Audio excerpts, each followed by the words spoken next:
Recording in progress. Good afternoon, everyone. Thank you for the organizers, especially Vijayalakshmi Madam, for giving me this nice opportunity to discuss about karma. My sincere regards to Professor and Dr. Rabi Aya, who is the backbone for these Saturday sessions, which forms a very important anchoring point for the scholars all over the world to share their thoughts, to discuss the controversies, and to have a kind of a very nice spiritual maturity and growth. I did a presentation on the science of karma, if I am correct, almost 2 years back. In that presentation, I focused more on general things like how karma works as an individual, how the planetary positions may involve or control a person's karma, and few other very practical things. And then when Vijayalakshmi Madam contacted me to discuss again the topic of karma, with the help of the modern resources, methodology, able to do systematic analysis and reviews, I have going to approach the karma in this presentation in a slightly different manner. I thought this word karma deserves a kind of a historical background starting something like 3000 years back and taking slowly towards the modern scientific concepts and also focusing on our Vedantriyam and finishing with how this knowledge of karma can affect a person's individual life and the spiritual life. This is a very exhaustive presentation, especially the first whatever 10-20 minutes may be quite out of context for people who are not introduced to the particular type of references, etc. But understanding them in the historical manner will give you a very good insight of how these concepts evolved, why we think what we think today, etc. So I wish you all to be a little bit patient on especially the initial 10-20 minutes of the presentation, because it was quite difficult for me also to prepare those Vedic texts and research on them to find which are all pertinent only to the word karma. The middle half where we discuss science and the later half where we discuss Vedantriyam will be a sweet treat. And you will be all will be delighted to hear the later 2 by 3rd where we discuss the practical applications of this knowledge, which will be very insightful. Truthfully, this topic deserves two different Saturday presentations. So if I am going slow or exceeding the time, I'm quite happy for Tarunji or Vijayalakshmi Madam to keep an eye on the time, stop the presentation in stream to have some time for discussion, and we can discuss the remaining slides in the next presentation rather than rushing through. So in this presentation, I'm going to start with the Vedic foundations, philosophical evolution of karma, and our own Vedandrian synthesis, what is the modern scientific parallels, etc. It's a very comprehensive one. I try to reference the Vedas as much meticulous as possible, and I also going to critically evaluate it, not just mentioning what is in the Vedas and also what is my own thoughts and understanding of it. So this presentation will establish a 3000-year evolution of the karma. It's not a single doctrine. For those who follow the presentation, they can feel the ebb and flow of the word karma, how at one part means like hundreds of years, the belief of humankind, especially in the Indian subcontinent, is so different from the next millennia of 500-600 years, and how this shaped the present thinking and understanding. And I'm trying to involve all the Hindu schools with their own explanation of karma. And of course, the main focus is on our own Vedantriyam in the second half of the presentation, with focus on modern scientific parallels, and we'll try to also scholarshiply insist the modern Western scholars. So the whole presentation I'm going to divide into 10 minutes of 12 parts. So obviously it's a 120 minutes presentation, but as I said, I'm quite happy to shorten it into two halves if it is too much to digest. So the 12 parts include foundations of the karmic framework, the antiquity of the cosmic order, how all this karma started, Vedic architecture, Upanishadic internalization, Bhagavad Gita, Patanjali, six darshanas, neurobiology and epigenetics, our own Maharishi principles, how Sky Yoga helps in purification out of an individual and community karma, comparative critical evaluation, and final synthesis and recommendation. So let's start with the etymology, foundation, and definition. So karma starts from the word kr, which indirectly means to act or to do. So karma means the execution of the action together with the consequences and the intention behind it. If a person who is doing the karma is known as karman. So karman is a noun, karma is a verb. Kriya is the activity itself. Say for example, driver is the karman, driving is the karma, while journey is known as kriya, going from one place to another. Samskara, which is the deep psychological groove left by every thought, word and deed. If somebody understands the word samskara quite clearly, they will be very cautious on their every single thought, word or deed. Our every thought, every deed and word can have a deep psychological groove for which the fortification will happen at one point within this life or in the future life. And vasana is the latent tendency of craving, which is passed on to us by our past generations, and it will be subliminal and it is a residue carried across many births. Say for example, many of us like sweets. Why we like sweets better than say for example a bitter gourd poriyal or something like that?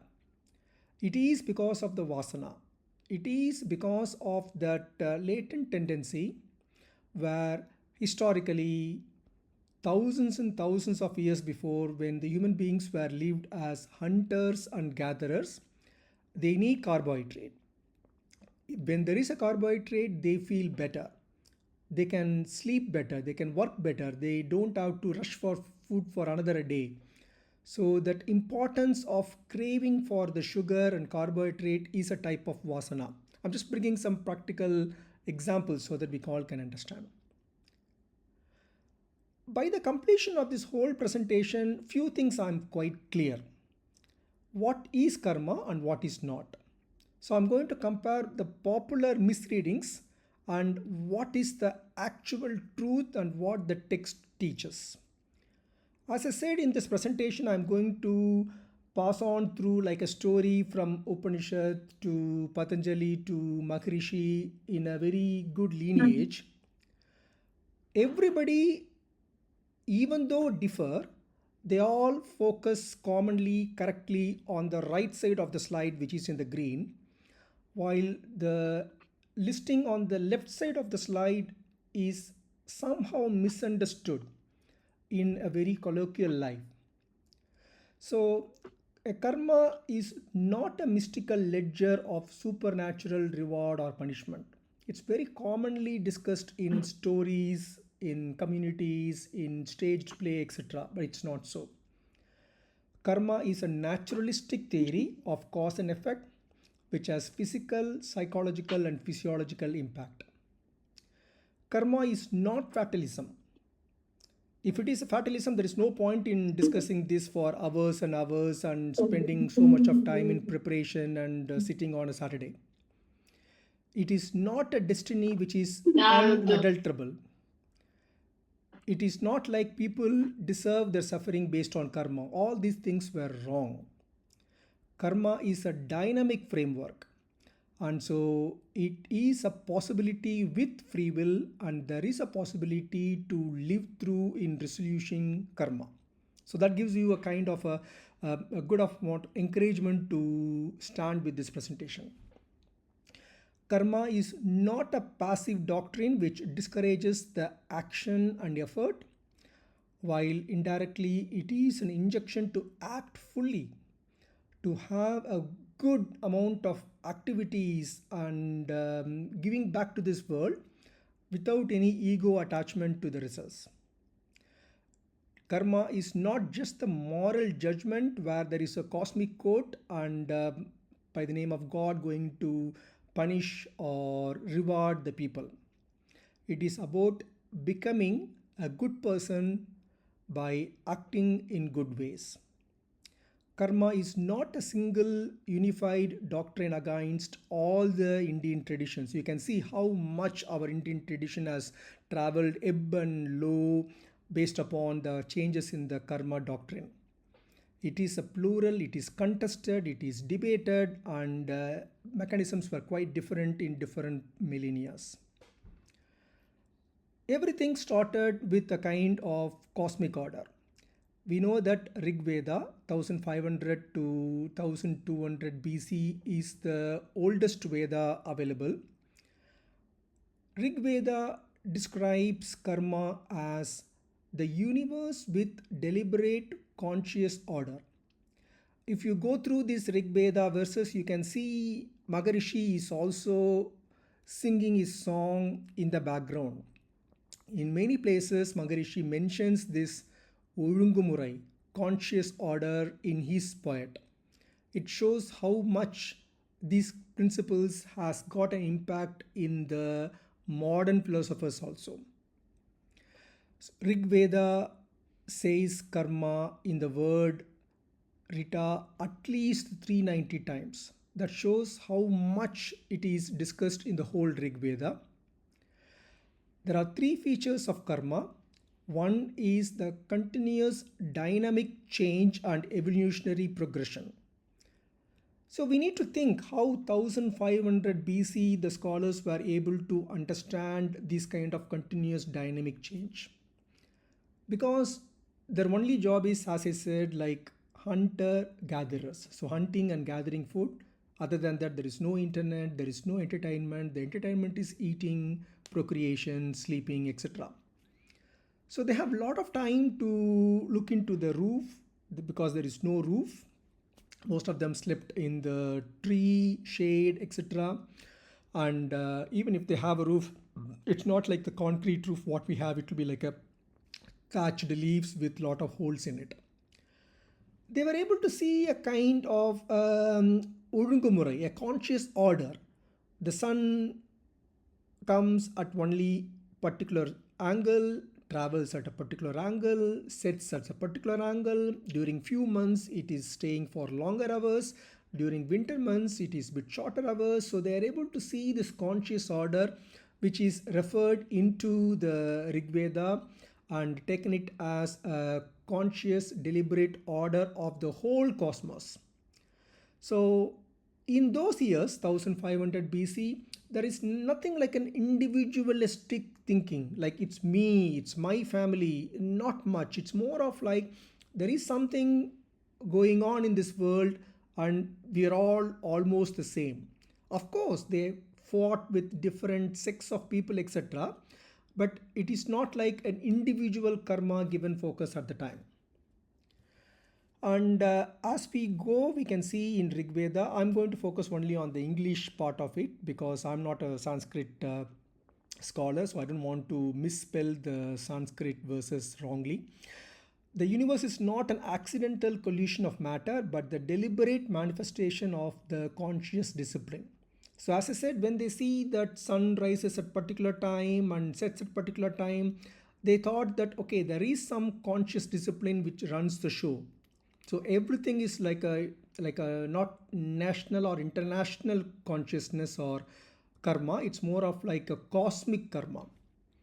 Even the most powerful entities in the world, celestial bodies, suns, everything is bound by the cosmic law. So there is some cosmic law which bounds everything. And karma is the grand cosmic action which upholds the structural integrity of the universe. So you can see that the early touch on karma or discussion started in Rig Veda by cosmic magnitude and a cosmic obedience, I will say. And then slowly the transmigration happened. And then when people gave birth to the next generation and next generation, they found that there should be something which is transmigration from one generation to other generation. So in Rig Veda, there is a concept of soul which passes across the cosmic cycles and passes from one generation to another generation. And there is also a deliberate or desperate plea of liberation from these kind of inherited burden from the grandparents to father and father mother to children, etc.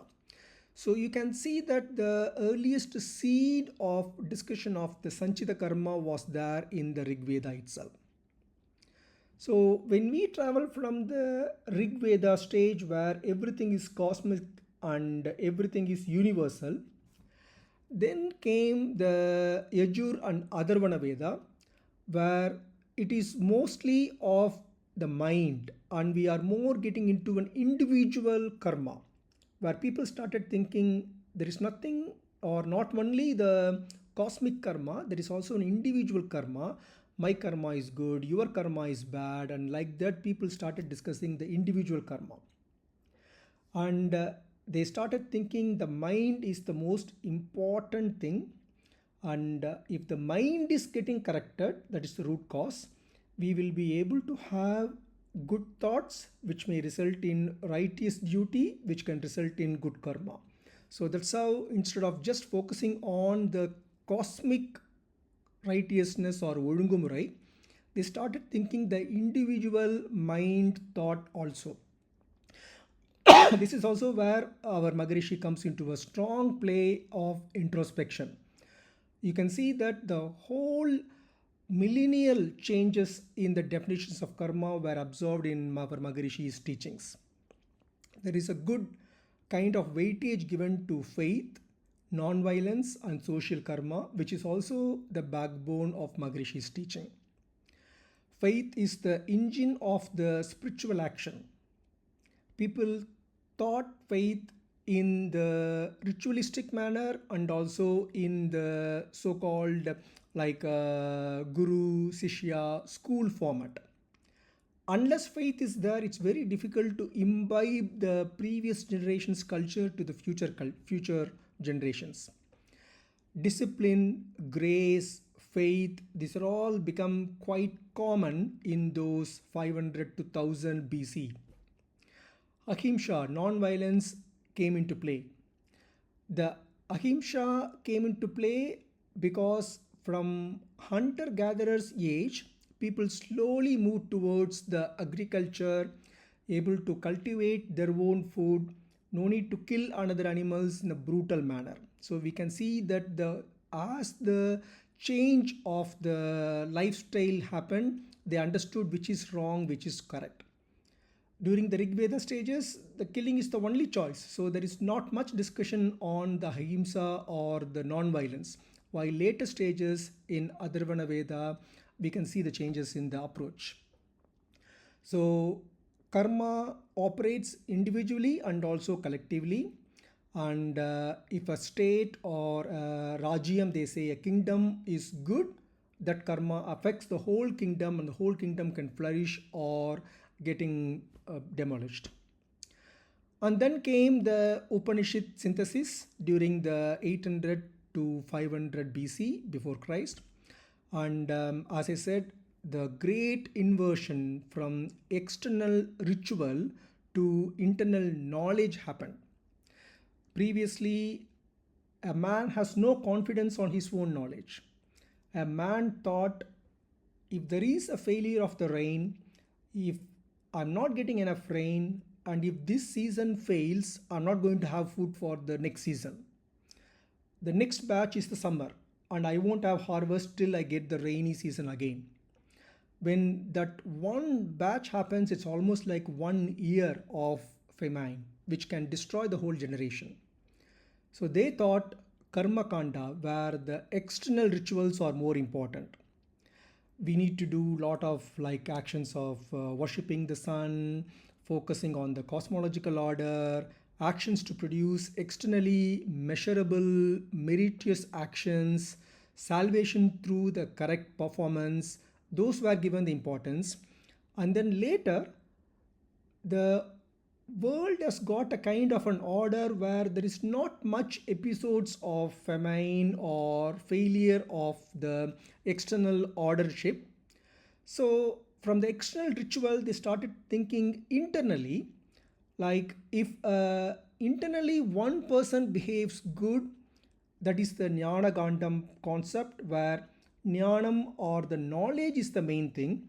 And you can see that even Maharishi mentions this, like if one person is corrected and does the good work, that involves the correctness of the family, that involves the correctness of the society, that involves the correctness of the nation, and to the level of world peace. That is our Maharishi's concepts. So the karma can be an individual internal knowledge. The external actions are given bit less importance. Cause and desire link were nicely paired up. Salvation through realization, understanding the problem, not just a ritual.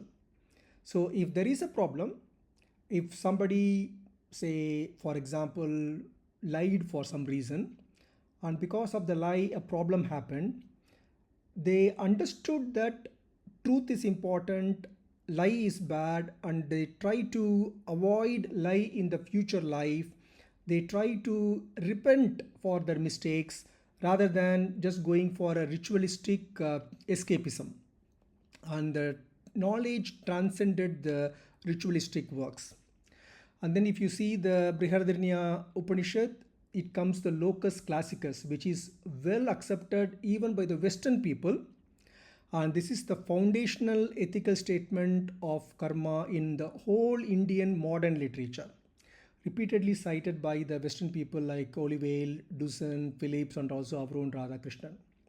So Brihadaranya Upanishad in summary is, there is a desire which results in sankalpa, a decision to work or do something, which results in karma, which results in the result, pala, which results in the identity, which is your bhavane or your own identity. So if we are able to control or correct the desire, our sankalpa will be a correct one, our actions will be a correct one, the results will be correct, and you will be a correct person. So there is a direct link between your desire. And you can see that as we close into that 0 BC or the modern AD, the things are more in alignment even with Buddhism also. Buddha said the same thing, desire is the reason for all the problems. And the desire is also considered as the engine for the rebirth. And even in the modern concepts, you may hear that during the last few hours or minutes of the death, if a person has no desire and happy to leave the body without any further aims, oh, I missed that, I missed a Mauritius tour, I missed living with my children properly, with some unfulfilled desires, if there is nothing like that, there is no rebirth. The rebirth happens because of the residual desires. So the man who does not desire, who is without desires, freed from desires, who desires the correct things, they do not have to depart, and they start from Brahman and end with Brahman. And we can see that this is a very good insight of slowly getting into away from a kind of cosmic regulation, individual karmic things like doing some puja and ritualistic thing, individual discipline, and going into desireless state. Chandogya Upanishad says one of the earliest explicit textual linkage between the moral contact and transmigratory destination, how a moral contact will decide a person getting into the next cycle of the birth. And Isha Upanishad says about the ascetic escapism. You can't escape by doing some actions when you performed something morally wrong. You should understand and lead a good life and get the fulfillment rather than doing some ritualistic things. We can see how the movement of from ritualistic thing to an individual discipline given importance as we travel towards the modern ages. And the Isha Upanishad gives three main things: engage fully in life, don't escape into the forest, release the ownership, don't get attached to the fruitness of your actions, and act as an instrument. You are an instrument. The world want peace, the world want happiness. You are an instrument to give the happiness, and you are not there to create an internal joy that you are responsible for the happiness, you are responsible for the goodness, etc. And then comes the gold standard Bhagavad Gita. And from now onwards, I think the audience are able to understand a little bit more familiar slides, because the concepts are a little bit more colloquially discussed in many discussions. And it gives the climax of the karma philosophy, both the karma yoga and nishkamiya karma, where even Swami Vivekananda quotes from Bhagavad Gita stating that you have right to work, but you have no right to claim the fruits of the work. So Bhagavad Gita simply says, do your duty, surrender the results, drop the pride of the doership, do not retreat into inaction. So you can see that the force coming into play, like don't go into inaction, don't go into forest, have your normal life and do the normal life in a better way. And there are four karmic doctrine verses in Bhagavad Gita supporting this. Abstaining from action is a biological impossibility. You can't escape from action. Breathing, digesting, circulation, everything is a part of karma. And crystallized injection of karma yoga. Make sure your karma yoga is nicely understood and performed. The master key is there is a witness to nature's process. Decouple yourself from the fortification of your actions. And jnana yoga or true knowledge is to understand that ritual and austerity alone won't help. You need to do the action in a proper way. And then once we understand this kind of knowledge based one, that led human kingdom to have a very comfortable life, very righteous life. But in this righteous life, there are a lot of other problems, like for example, the physical illness, diseases, etc. Then came Patanjali, Manusmriti, etc. to explain why a person who is quite righteous but having the bodily diseases and succumb to problems due to the bodily problems. For example, in Tarunji's discussion just before this talk, he clearly quoted Swami Vivekananda's diabetic status.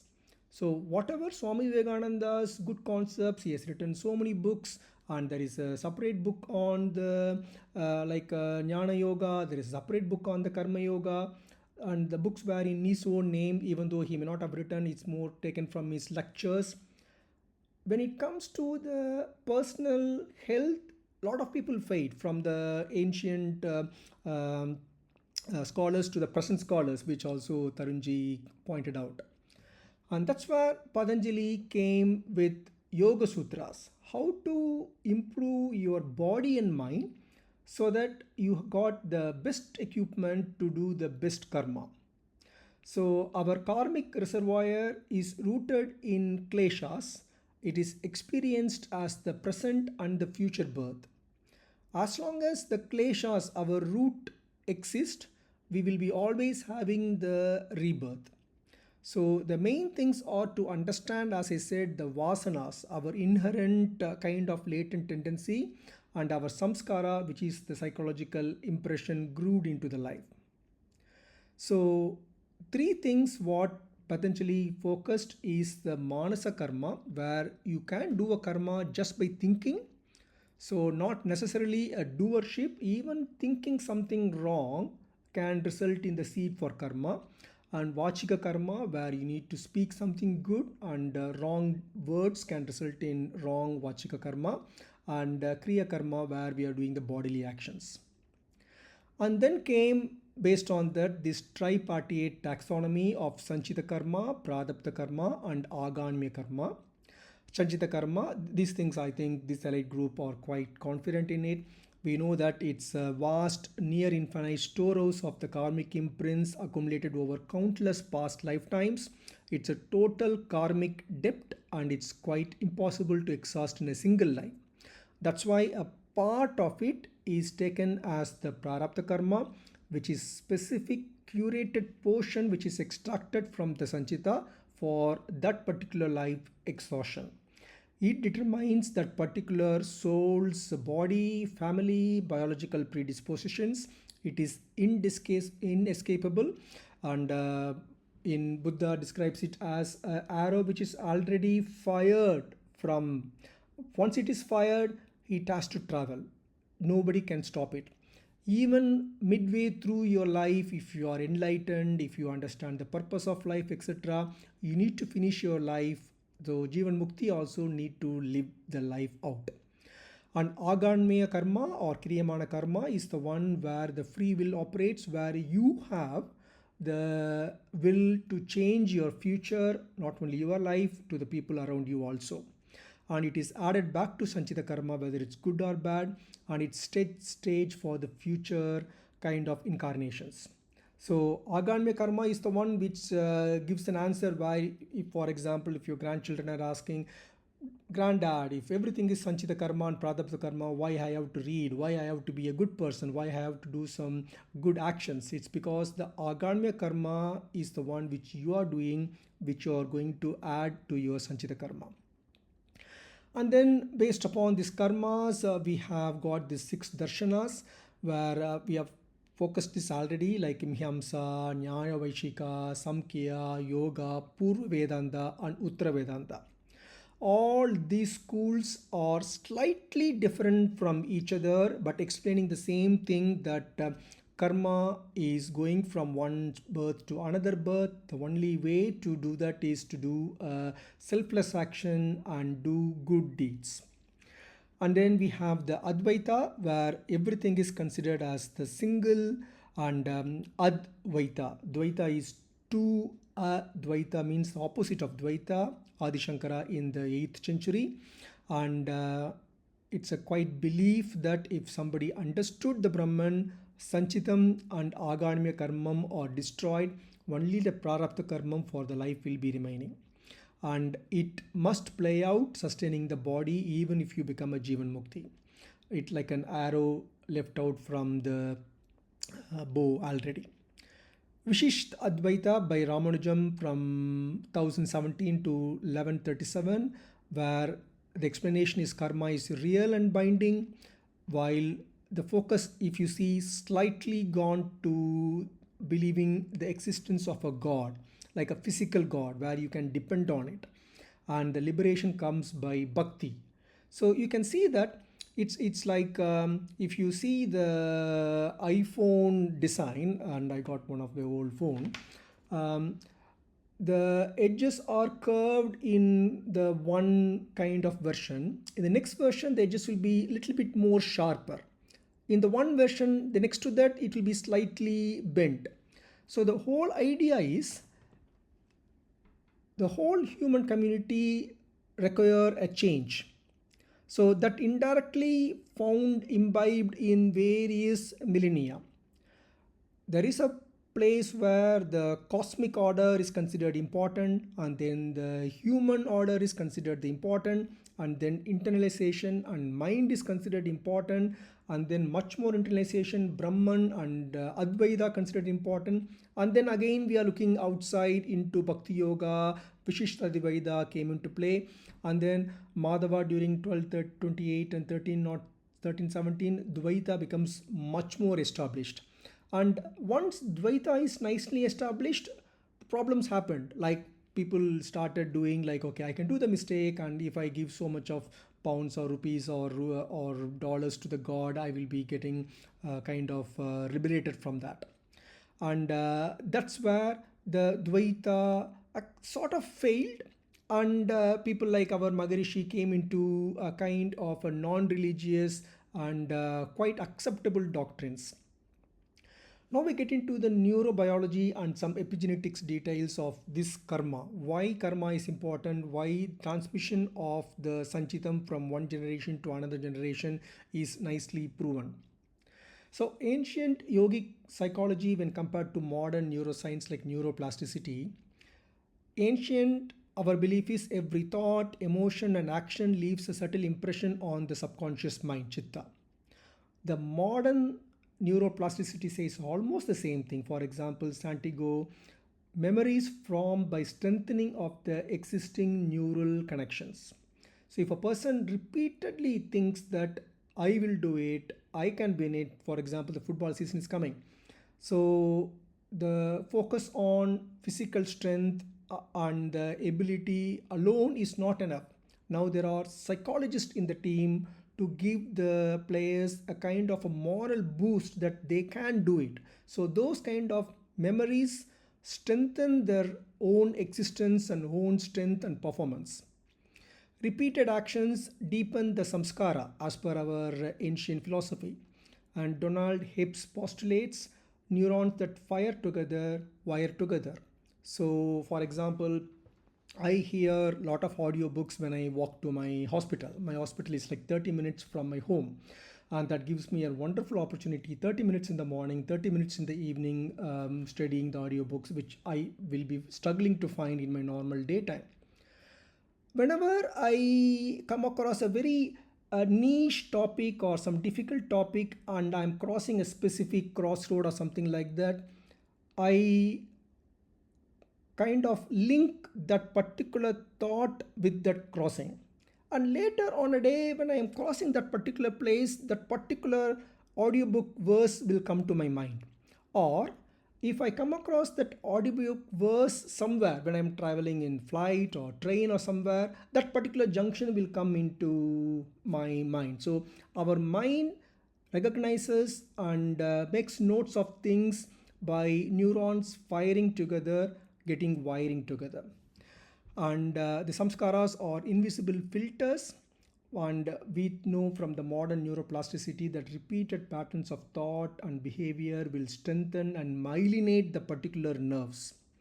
Stronger the emotional impact of the past experience as per samskara gives that the brain prefers the least resistance one. If there is a nicely established neural curve, that particular nerve will again and again fire compared to creating a neural nerve new.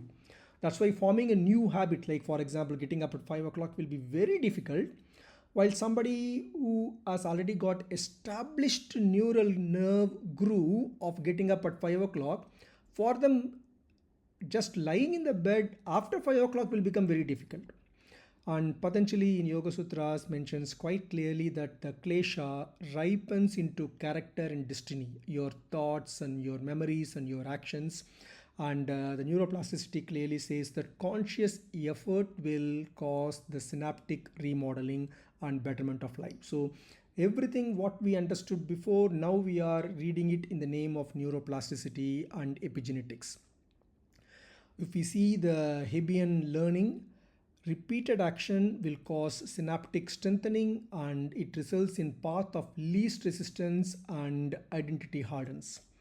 Say for example, I do play badminton. It's my weekly like 2 hours to 4 hours of like a high intensity training type of exercise. So there are few types of badminton shots like drop shots, smash shots, and taking the shuttle from the back end of the court, etc. So initially, not everybody will be good in every type of strokes. So initially, say for example, if there are 6 type of strokes available, I may be good in 4, but couple of the strokes, like for example, smashing, I may not be a great person, I can do, but 3 out of 5 times I may not get it correctly. But if I do repeated action, that synaptic strengthening happens and it becomes a path of least resistance. And with practice, now if I have to smash, I just have to think for a split second that I'm going to smash this particular shuttle play, and it happens automatically. I will know only after that that, oh, I did a good smash. That shows the path of least resistance and that identity hardens. And the classic genetical model of DNA as fate, which is like Sanchita Karma, is an absolute truth. You have to face it. Like for example, Prarabdha Karma, you have to face it, is gone. Now the environment rewrites the DNA, epigenetics. If you are genetically destined to have diabetes, with epigenetics, with proper diet, with proper fasting, with proper yogic methods, you will be able to work on the epigenetics and rewrite the DNA. And the same thing was discussed in the ancestral samskaras also. And you can see that these things were very nicely covered by our own Maharishi on the introspection and getting away from karma. Maharishi has written a very nice book on karma, which we all know. And there are some big landmark studies, like for example Dutch hunger winter study, where they found less DNA methylation of the famine affected parents. And also if you see the Holocaust descendants, those who are parents with Holocaust affected people, the siblings have got a similar kind of gene changes or methylation, while the children never exposed to the Holocaust problems. So there are lots of strong modern principles like neuroplasticity, epigenetic trauma inheritance, behavioral conditioning, Newton's third law, very simple thing, every action has got a equal and opposite reaction, conservation of energy, Jung's collective consciousness, everything works indirectly on the principle of the karma, which is historically well established. And the modern scientific are looking at in a more a kind of a prescriptive manner. And the only what the modern science can show, while what it can't explain, repeated behavior physically strengthens corresponding neural circuits, that is the agamya karma, while the science can't explain that the moral acts are intrinsically detected and changes can be known. Severe trauma will produce measurable epigenetic markers, while the modern science can't explain that the soul is continuing. That is the reason for these kind of things. So we are able to explain the modern science in the form of the gene transfer from ovum and sperm to the fetus, but not in the form of a soul transferring it by taking this prarabdha karma. And coming to the beauty of our own Vedantini Maharishi, you can see how beautifully he covered almost all the concepts, all the way from Rig Veda to the modern science, and he's able to explain it how we can win the karma, and he gives the solution also. And this is a short history of our own Maharishi, which most of you are quite aware. And the institutions he created and the books he has written, and he has written a book of Karma Yoga which got third edition during 1995, and his concepts of genetic center, biomagnetism, journey of consciousness, which is a book, and his works were quite clearly explaining the exact previous things but much more crisp manner for a common man to work. His thoughts of absolute space, which is the primordial, limitless, omnipotent, highly compressive and conscious force, which maybe the religious things, as I discussed before, can be called as a god or ultimate reality, results in the energy particles from which the life force particle starts. It is self-compressive, absolute space fragments into infinitesimal spinning particles, radiating waves of high velocity. This we have discussed plenty of times. In fact, our own group is named as the Life Force WhatsApp group. It results in the universal magnetism, and there are 5 elements, Panchabhutas, which condensation into the matter. So see how Maharishi has nicely incorporated the ideas which were discussed for millennia. Biomagnetism is the part of human biomagnetism is a part of universal magnetism operating with confined boundary of a single man. It results in coordinated cellular arrangement, metabolic coordination, 5 senses which is governed by the Panchabhuta Davam, we are able to control it, perception and imprint. Maharishi clearly explains the genetic center, which is the seat of the soul for those who believe in soul, but otherwise you can say that that is the seat of the biomagnetism. And from Mulatara with Kaya Kalpa, we are able to sublimate the energy to the higher chakras. Life force particles, biomagnetic intensity, which forms the seeds for vital fluid. We are all quite confident in those topics. I don't want to repeat the same concepts of life force which we have discussed hundreds if not thousands of times in this August audience. And Maharishi has quite clearly explained the karma like thought, deed, sensation. If you recollect my previous slides, The cosmic karma is then focused to an individual karma. Then it was focused like the thought as the main cause for the starting the karma, how karma is started. Maharishi says the same thing of thought, deed, sensation.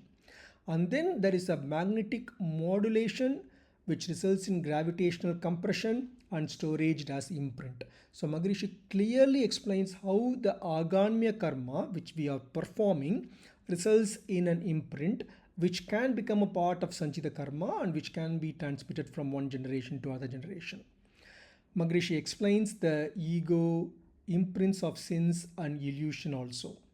And six negative temperaments Maharishi explains in the form of like a Aindil Alavamurai, and also it is explained in the introspection practices. We need to make sure we are controlling greed, anger, miserliness, immoral sex, superiority or inferiority complex, and vengeance. And Sanchita karma, Prarabdha karma, Agamya karma were clearly explained by Maharishi in the book of Karma Yoga. And it is explained like ancestral one in this life and future bound. And how Maharishi's Sky Yoga helps in purification of the karma. Maharishi's words which we use before finishing any session of I will not harm anyone either physically or mentally. As far as possible, I will render all possible help. This is one of the golden thread which says how much we should be cautious in our karmic actions. And Maharishi is helping us by three steps to neutralize the karma of expiation, rectifying the errors through self-punishment and seeking forgiveness, the immediate neutralization of the negative biomagnetic clash resulting in firm resolution. So if you did a mistake, if there is a person B got affected by it, expiation. Make sure you are getting your forgiveness and correcting the wrong deed. Superimposition. Maharishi, in his own words, in hundreds of his YouTube recordings, says about this male padiv, where improving the imprints by meritorious activities and good deeds, which results in male padiv, and our bad deeds will get dissolved. Nullification, emancipation of the actions and imprints through the glory of the divine through meditation and associating into divine consciousness. So Maharishi not only explains the karma and also gives us the methods to neutralize karma in a stepwise manner. Our own integrated practices like physical exercises, as you can see, Patanjali came quite late when compared to the Vedic sciences or even Bhagavad Gita in making a body a strong one. But Maharishi made simplified exercises, Kaya Kalpa Yoga, meditation, introspection, sublimation, self-realization as an integrated course. And 5 introspection practices of analysis of thoughts, moralization of desires, neutralization of anger, eradication of worry, realization of self.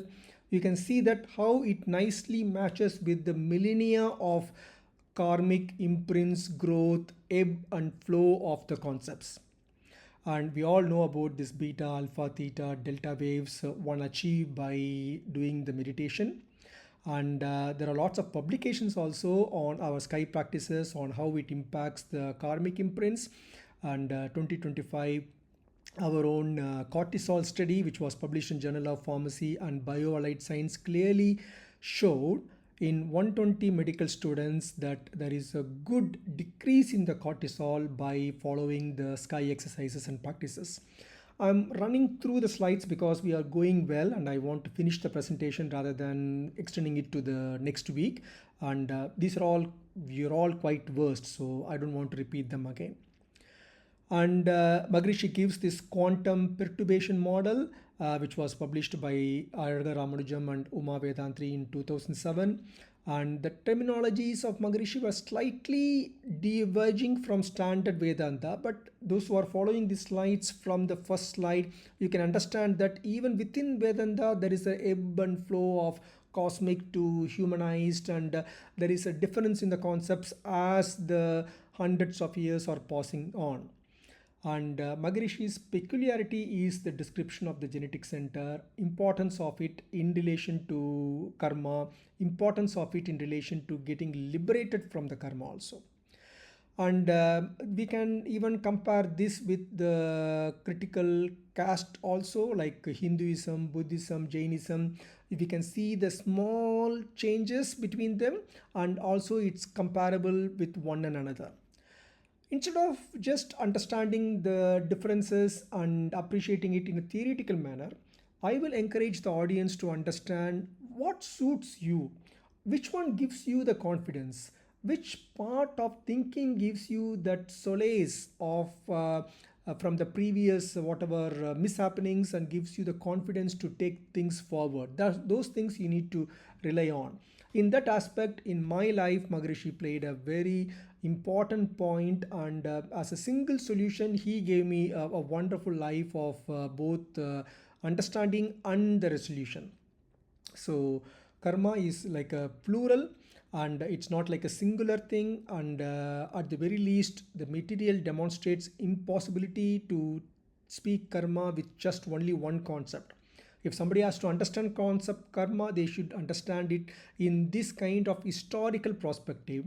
And the modern scholarly voices like Patrick O'Wale, Wendy Donger, Karl Potter, Stephen Phillips, Gavin Flood, they all have small changes, but end of the day, which works for you is more important than theoretically understanding everyone, because we are not going to do a kind of PhD in karma, and we are planning to do the applied science of karma in our life. So when karma is given too much of framing, it will result in harm, because it will cause a kind of self-serving bias. You are important. It will legitimate inequality. I am from a better karmic community or caste, and you are not from that. It will be victim blaming, and it will inhibited reform. You can't have a reform from it. When karma is understood in the correct framework, it will result in increased generosity, sensitivity to causation, correcting the causation, personal accountability for the outcomes, and long-term ethical horizon. And the recommendations, what I understand from this whole research happened, is that from cosmic order to psychological law. So previously everything was thought like cosmic order. There is some cosmic order shape. The sun rises there, moon rises here. This is the winter, this is the summer. But now we are able to say that psychologically the karma is so important, and it involves everybody's life. We are able to move from metaphysics to biology, rather than understanding the physics of the universe and planetary orbits, etc. We are able to understand it in the form of epigenetics biology. And modern Vedantrian concepts gives a very good explanation along with the resolution also.